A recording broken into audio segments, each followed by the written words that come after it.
Welcome back, everybody, to another episode of the Leadership Void podcast. I'm Enrique with my co-host Vince to bring you the best in our veteran military spouse and first responder community. And Vince will introduce today's guest. Thanks, Enrique. Happy November, everyone. I am honored to talk about this gentleman here. He's from Central Florida. His name is Jerry Ross. He's the president of the National Entrepreneur Center here in Central Florida.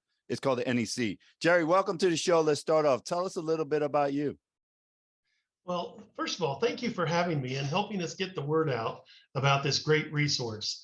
I've been here at the National Entrepreneur for 16 years, but I've been an entrepreneur in Central Florida for about 30 years. And so I'm a lifelong entrepreneur. And for the last 16 years, I've had the best job in the world, which is helping other entrepreneurs get started and grow their business. Amazing. You know, that 30 years is not a short time. So I'm sure you're well acquainted with the entrepreneur mindset, the way the process is. You've had businesses. You're now helping Central Florida, and we thank you for that. Now, tell us a little bit more about the NEC itself. Well, the National Entrepreneur Center has been here in Orlando for 20 years. It was really begun in 2003 through a partnership of the Walt Disney World Company, the University of Central Florida, and Orange County government. And those three organizations got together and said, you know, we should do something specifically to help our small business community. And how do we grow entrepreneurs? And this was way before entrepreneurship was cool. And so, you know, today everybody kind of gets it and they go, we need to support those small businesses. But 20 years ago, that was kind of a revolutionary idea. And so the idea became, how do we make it more efficient for our entrepreneurs to get assistance in getting started and growing? Because entrepreneurship is hard. And there were lots of organizations that provided great help and great assistance for entrepreneurs, but they were spread all around Central Florida. And so finding them or becoming aware of them or just getting to them sometimes was a real challenge. And so the idea became, what can we do to bring all of these organizations together in one location, which would make it very efficient for an entrepreneur to visit and get help from multiple organizations, some that they may not even know exist, in a single visit. And so what they found was the entrepreneurs found the center and began engaging with lots of resources, but it also became very efficient for those nonprofit agencies that were providing the assistance, because each of them had their own conference rooms and their own telephone systems. And by us sharing all of that infrastructure, everyone's cost went down. And so our nonprofit organizations saw their costs go down and they saw their services go up. And then finally, it was very efficient for the community, because then the community said, you know, there's only so much money that's available to help support nonprofits and small business. And this was a very efficient way to leverage, you know, limited community resources through multiple organizations. And so there was really no book on how to do it, but our community got together and said, this is important to us as a community to help our small businesses. And we're going to do it not till it gets hard, but till we get the results we want. And so 20 years later, Orlando has become a model city for entrepreneurship and innovation, and it's attracted national attention as a great place to start and grow a business. But that came about because of some revolutionary, visionary leaders of our community, but then the hard work over the last 20 years of all of those nonprofit organizations that came together and said, we want to really collaborate, not just cooperate, you know, to say, hey, I know you and you know me, but to say, let's work together. And as a result, Orlando has reaped tremendous benefits in the entrepreneurship space and innovation space as well. Absolutely. We are stronger together with the NEC here in Central Florida. And hence, you also have the Veterans Entrepreneurship Initiative in there too. Yes. So we have veterans. I see there a picture of you. So I love that. That's the way it's supposed to work, because you're a small business too. Yes, absolutely. And let's talk about, writing a book. You can't write a book about this, but let's talk about the post-pandemic. What lessons learned that influence or impact the NEC and services you Uh, offer? well, first of all, as I mentioned, being an entrepreneur is really difficult.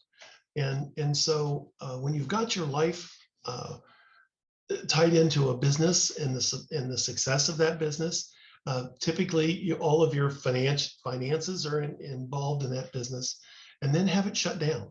Uh, it was a very difficult time for every business that experienced what we went through. And so sometimes that was a financial difficulty. Sometimes that was just an operational difficulty to say, how do we continue to stay in business when we have to do it remotely? And then some of it was a mental challenge that say, how do we take this on? And so I think first of all we had to really absorb the fact that it was a very difficult time, and we're still experiencing some fallout from that time. And so as an entrepreneur, uh, there's a tendency to feel alone. When you send them all home and all your workers home, it gets even more lonely. And what happened for the National Entrepreneur Center is that our numbers went up substantially because people were reaching out to say, how do I get help? And sometimes that was, to pursue the PPP financing and the stimulus packages that were available for small business. Some of that was to say, how do we continue to do business remotely? And I think finally, how do we stay connected to our employees? Because, if the owner was experiencing stress, you can imagine what all of the employees were experiencing. And so um, that became a huge challenge, I think, throughout the pandemic. Uh, I'm a glass half full kind of guy. So I always look at, say, what was the positive that happened out of that? And I think that was that we experienced a forced market acceptance of technology. And so for a long time, people would say, I want to come down and visit with a coach, and I want to come down for a face-to-face visit, and I want to bring my paperwork with me. And that was how we did a lot of our coaching, and a lot of our training was in person. And I think the pandemic, people, because they were isolated, said, hey, I'll take a Zoom call with a coach because I need help. And that's a way that we can truly connect. And so I think that market acceptance of technology that we always had made it very easy for us to say we can connect with more people. It kind of broke down the walls of our center, which said there wasn't really now a geographic challenge of getting to the center, because anyone with a computer and an internet connection could connect with help, and they could connect with education. And so all of our coaching numbers and our training numbers went through the roof because people needed help, and that was a way to get it. And so what that eventually led to was last November, we launched the digital version of this bricks and mortar model that we had created. And we launched bizlinkorange.com. And bizlinkorange.com allowed us to reach people that we had never been able to reach before. It made it very easy for people to connect to resources from, how do I vet an idea or research my idea, through how do I get funding, all the way through international trade, uh, from their living room. And so that change in delivery method took us from having the 16 partners that we have that live here at the National Entrepreneur Center to over 80 partners in the region that are available virtually. And so we weren't constricted by space anymore because everything was virtual. And so I think, one of the lessons we learned out of the pandemic is that if you provide good assistance and good help, and then provide a way for people to get to it, that people will engage. And we've seen a huge engagement here in our community, and it continues to grow. Well, what an amazing story of overcoming obstacles, both on the consumer side, of the business owners, and the NEC. And having been to the NEC and seeing the 16 partners in tandem and working and all the spaces, It's really something that to be proud of as a citizen here of of Orlando, and seeing what the city and the region is doing to help small businesses. So kudos to you guys for being that centerpiece to facilitate all those other additions as it came with technology. Now, you You know, know, the real credit goes to our community leadership. You know, they could have decided we don't want to get involved or we don't want to do anything, or they could have said go do it and then not funded it. You know, and so there were so many opportunities for this not to work, but our community leadership said we think it's an idea. They gave us the freedom to be entrepreneurial and try different things, but then they also backed it up with funding that allowed us to try those ideas. And so I think looking back now, we look at it and go, well, of course this works. And of course this is the way to do it. But at the time, this hadn't been done before, and people had tried it. It hadn't worked, but you know, we have a great team here. We have great resource partners, but it really started with the visionary leadership of our community saying, let's try it, and then staying with us to say, you know, we're going to not only support you, you know, by saying, let's go do it, but support us with the funds to make it happen. And you know, there were lots of opportunities they had that they could have said, we tried it, you know, it's not working or it's not fast enough. But 20 years later, the world is coming here to say, how do we do in our country what you're doing in Orlando, Florida? well, a true testament to the caliber of leadership, right? Because always as leaders, the good ones will ask, what's the obstacle? What can I do? And how can I support it? And it seems that that's the route that leadership here has taken. And so kudos to them as well. Now, You bet.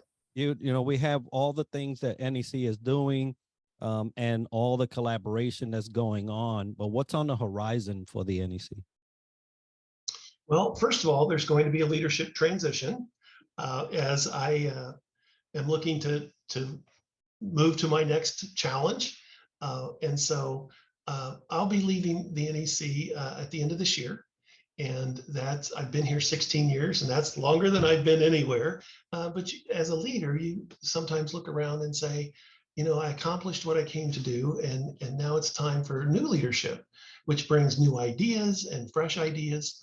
And so lots of entrepreneurs reach that place in their business where they say, you know, I've taken the business where I need to take it, but now it's time to hand that off. And so I am sure that this is going to be a great transition. We have great teams here and great talent. And so I'm excited about what new challenges that we can take on and overcome as a region. And I'm also excited about my next chapter. So that's in the future of both me and the Entrepreneur Center. One of the things that we're continuing to do is to explore where we go with bizlinkorange.com. Because we've had it up about a year now. It is getting amazing engagement.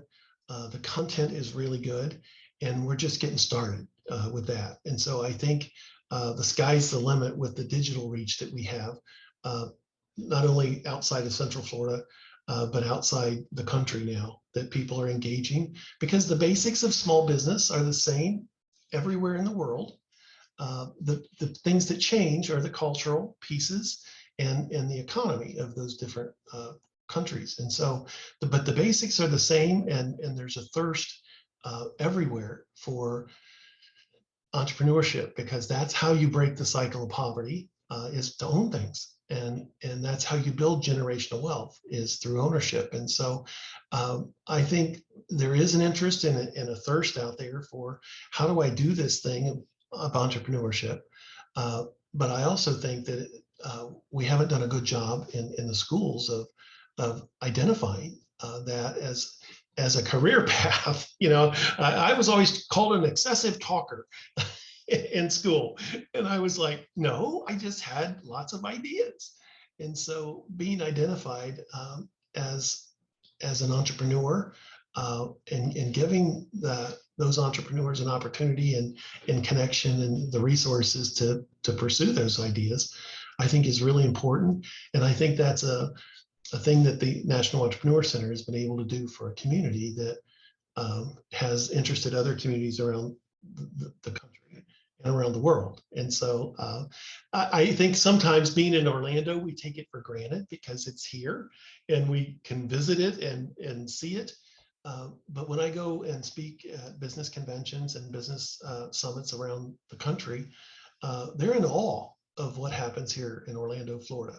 And so I think we've built a unique model that I think will be duplicated around the country because it makes so much sense. It's affordable, it's efficient, it leverages resources. And as a result, the 4 years before COVID hit, Orlando, Florida led the nation in job creation. And so it's not just that we can tell wonderful stories about the businesses we've helped. We can prove it, and we can prove it nationally. We had an Angelo Economics come in and do some research on our model. And they just recently released a report that said for every dollar invested in the National Entrepreneur Center, our community gets $11.50 worth of economic impact. And so, for a long time, I would say I can tell wonderful stories and I could point to success stories. But having a research firm come in and say, how do we prove that? How do we prove that what we think we're doing, we're really doing? And so with that kind of data and 20 years of performance, I think the future for the National Entrepreneur Center is unlimited. And I think that will ultimately continue to promote Central Florida as a great place to not only live and learn, but also run your business. Absolutely. Work, live, and play all in Central Florida. Can you tell I was getting excited here? Exactly. And 20 years is amazing, and looking forward to the next 20 years. What I heard was, you have the digital footprint that's going to be unstoppable, and hopefully models proven throughout other countries and other nations, which is amazing. Also, the opportunity for our young generations in the schools, because they get that bug, that taste early on, and that will help stimulate them to be early entrepreneurs. So kudos to the NEC. You're 16 years in the NEC and 30 years as an entrepreneur. And I'm sure you've done a lot to prepare you or sharpen your saw, as they say. So what do you have done, Jerry, in your spare time that helps you thrive in your professional life? Oh, I read. Let me define that in full disclosure here. I listen to a lot of books on tape. And so on my drive back and forth to work, I'll listen to books. And it's not just business books, but it's books on leadership, books on culture, and those kind of things. I think the more that we read and that we open our mind to new ideas, that's what sparks new ideas. And that's all about innovation. And that's when you find a niche that you could start a business. I always say, so what, why you, who cares? And so there's a lot of times that I'll be looking at an idea and say, well, so what? What does that really mean? And then what is it that I bring or a client brings? And then who cares about that? Because that will tell you who to market it to. And so I could be listening to and sometimes I do listen to the novels and mysteries, and the folks, the authors come up with these great scenarios that you say, well, how would I fix that? Or how would I deliver that? So I think reading and being exposed to new ideas, today's culture, people seem to go to the edges and stay in their little group. And I love to come in and sit at a table and I don't know anybody because I get new ideas and I get different perspectives and input. And so I would say that's what I do in my spare time, to say I need to continue to be a lifelong learner, because I learn from clients. I learn from people that I run into at the grocery store. I don't mind talking to anybody. In fact, I speak in other countries, and so I've spoken in Medellin, Colombia, in in Merida, Mexico, in Cairo, and sometimes I go and they say, oh, well, we want to learn about business and entrepreneurship. And I come home and I always learn more than I feel like I delivered. I learn from about micro enterprise, and I learn about different ways of doing business. So I say, as far as a leader, I'm always learning from anyone that I meet, because everybody's got a different perspective. Everybody's got different experience that they bring to the table. And so I think as leaders, we really need to listen and learn what's going on around us all the time, because it's not something that stays the same. Leadership and motivation and production and all of those things are changing daily. How can I Did fix that that? answer your question?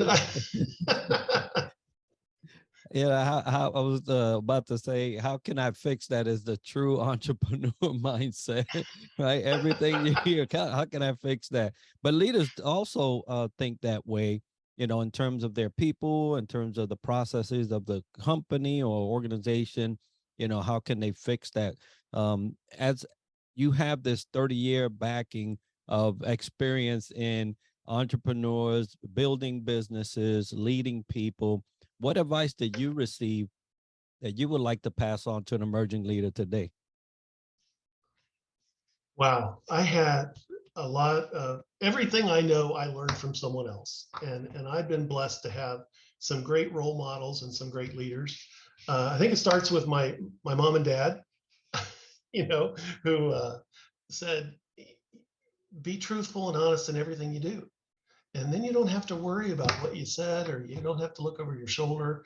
And so, sometimes that means hard conversations when you tell the truth and you're honest about what's happening or what's going on. And so I think that was, from very early, honesty and integrity was embedded.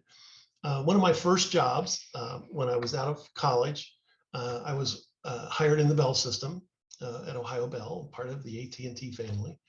And one of my bosses had a meeting with me, and he said, your job is to make me look good. And I thought, that's pretty simple. And I thought, okay. And he said, and when you make me look good, I get promoted.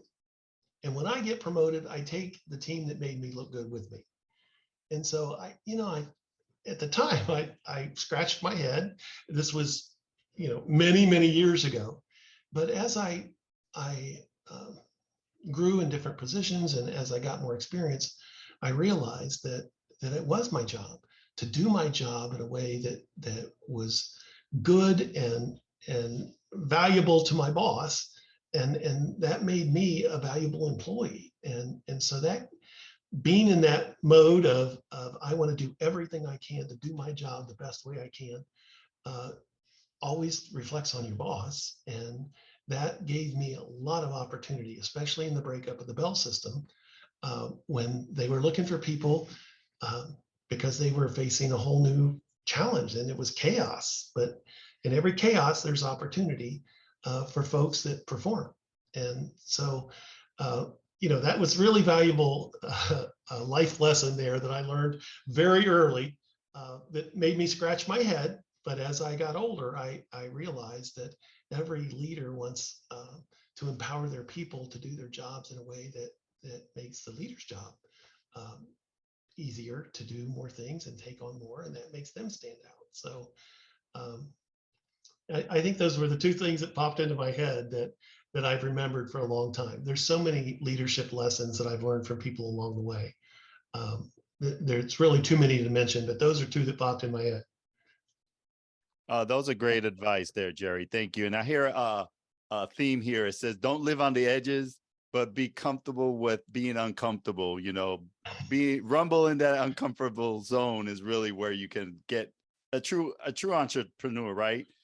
Getting out there and trying different things and not being, the status quo. I love that. So Jerry, what was the most memorable leadership aha moment you would love to share with our audience today? Wow, that's another one that there were. I think I have an aha moment every day where I go, oh, I didn't know that. I would say picking up our center when it was located downtown and moving it here where we're located currently. Uh, that was a real challenge because we had multiple organizations who were very comfortable in a downtown office building that had a waterfall in the lobby and a beautiful view of the downtown Lake Eola. But it was really expensive for us to be in. And so most of the money I raised had to go to rent.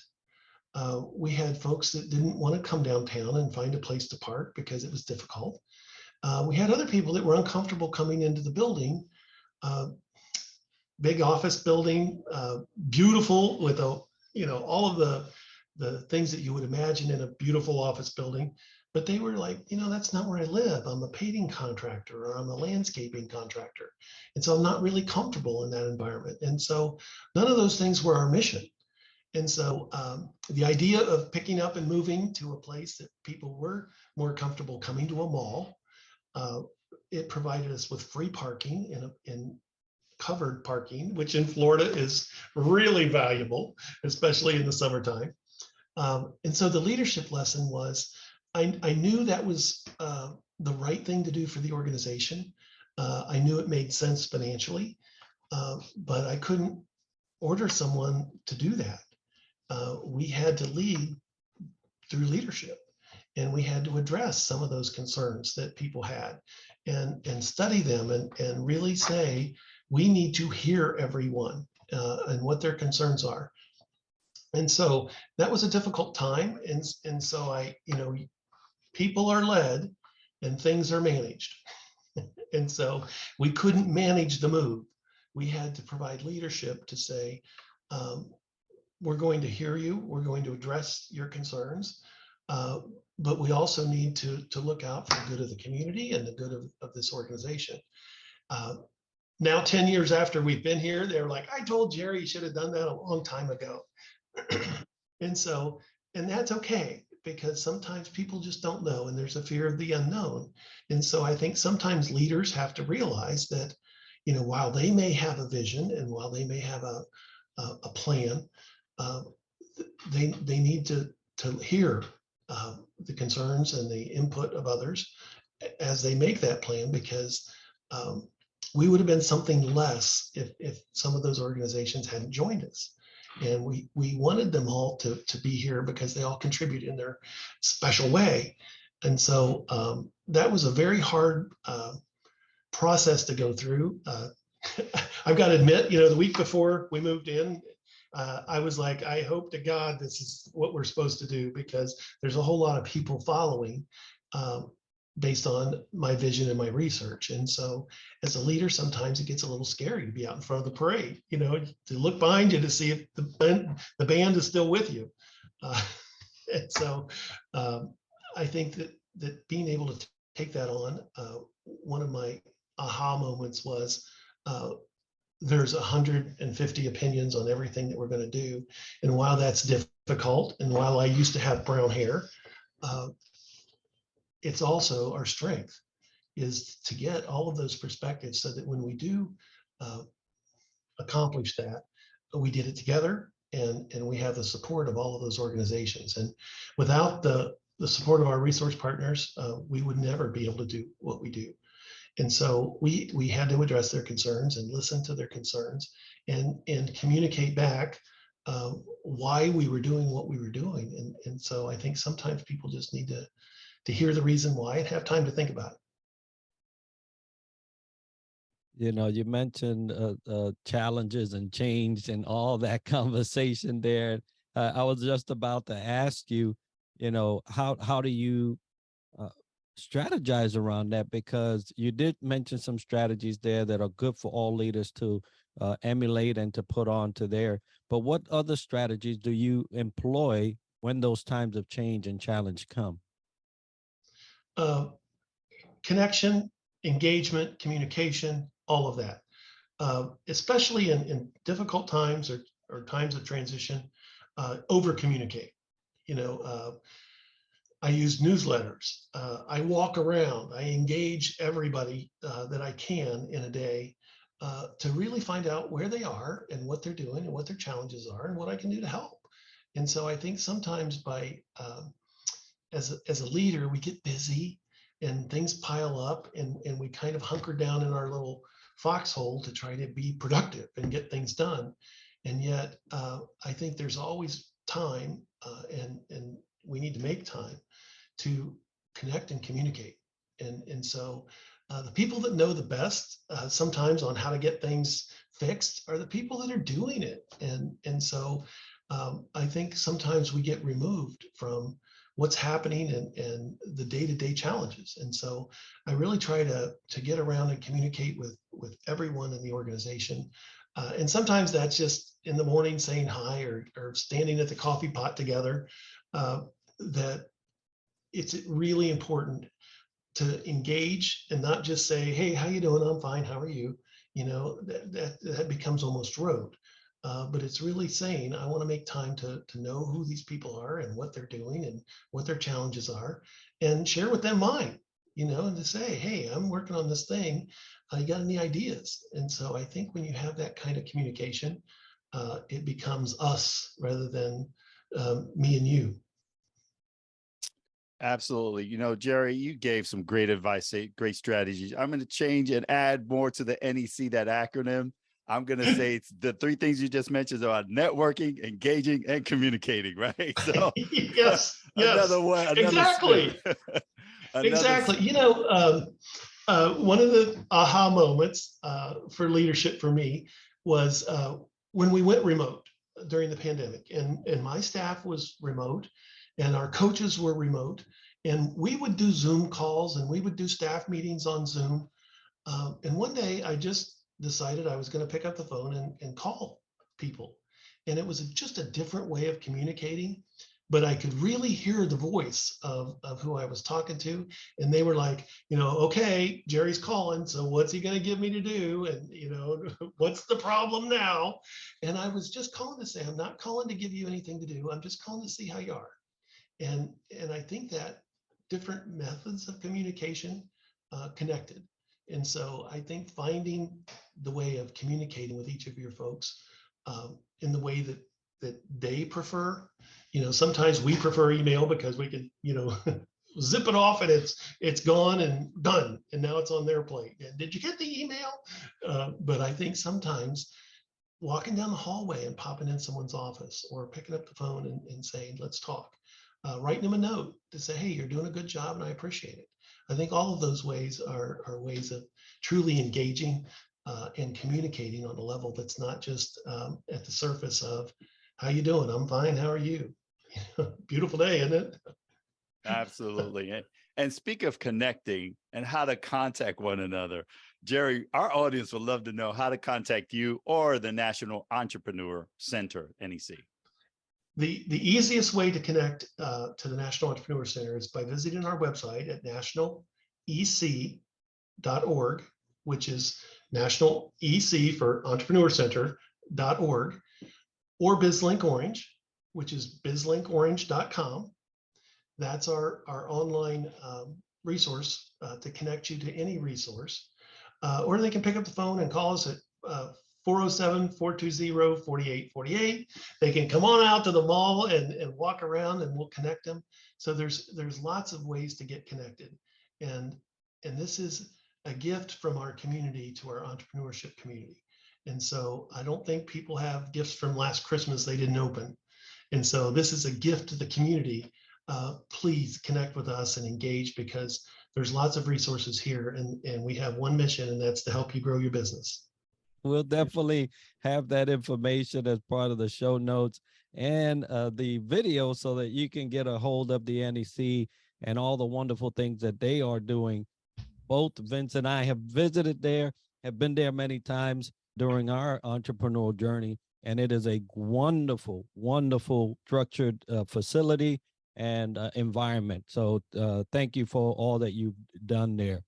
And if you want to reach the Leadership Void, it would be theleadershipvoid@gmail.com. That's where you'll send any email concerning the show, anything you would like to see as far as conversations on leadership or topics on leadership, or if you want to suggest a special guest that you have in mind, you will send it there, And don't forget, folks, Radio Check is on the 1st and 15th of every month at 7 p.m. Eastern.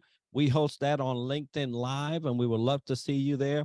It's where we open up the channel for anyone that is interested in discussing leadership from the veteran standpoint or the first responder standpoint. And we just open the doors for great conversations there. Yeah, and also we want to tell everyone we have a sponsor. We're very proud to have the VEI, who is housed at the NEC, by the way.